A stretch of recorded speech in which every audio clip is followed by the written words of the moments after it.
Good morning, my fellow yoga travelers. I'm mighty glad to be alive today, and I hope that you are too, as we continue to live, laugh, love, learn, linger, live the life we love.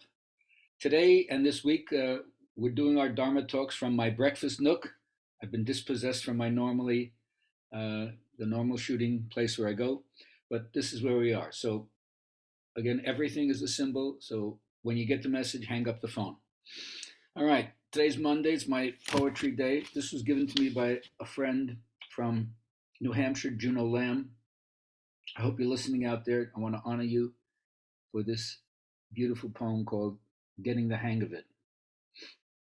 Maybe one day I'll get the hang of it, the mild and bitter, sweet and sour tang of it, the Cupid's bow and arrow boomerang of it, the why you never wrote and never rang of it, the chalk and cheese, the hard and soft yin and yang of it, the ego, id, Sigmund Freud, R.D. Lang of it, the Adam, Eve, evolution, and orangutan of it, the lock, stock, barrel, and big bang of it. I hope to say before I die, despite the pang of it, I held it in my hands and not just sang of it. So, to that extent, my friends, I'm asking everyone to step into the part of yourself which is a deliberate creator, not just regurgitating other people's thoughts. Like I said, at some point you got to work the field for yourself and not just do it on other people's ideas.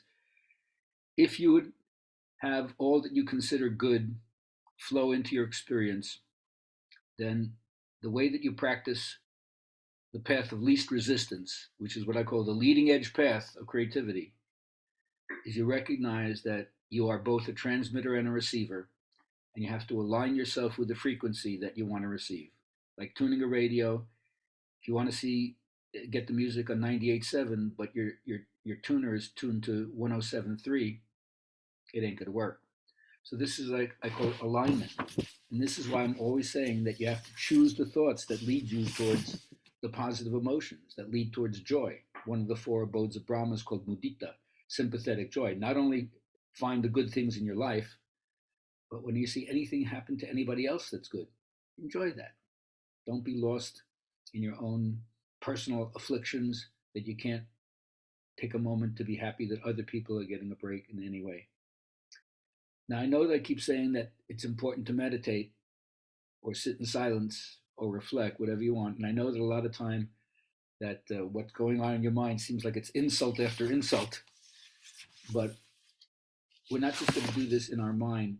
We're going to remind ourselves that we're doing it for a confrontation with our own suffering. You don't have to be Buddhist to understand nobody argues about their own pain. Nobody asks if their pain was real. So it seems like pain or suffering or disequilibrium or the fact that something seems to be missing in this marvel of life, it's one of the ultimate aspects of reality. We all have to deal with it.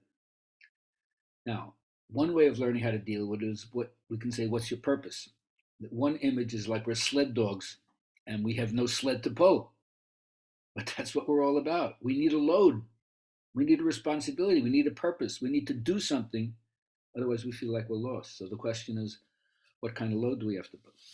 And when you ask that question, you're really talking about how can I be responsible? How can I respond and equate my response with meaningful, engaged action in life? And that's why I always come back to what I learned from my teacher. Yoga is my metaphor. And the bottom line is hit the mat. No excuses, just do your practice. Yoga for me represents the ancient search for the inmost truth. It points you towards what they call union. You see the vision of unity, and then there's more of an evenness in your attitude in your day to day life.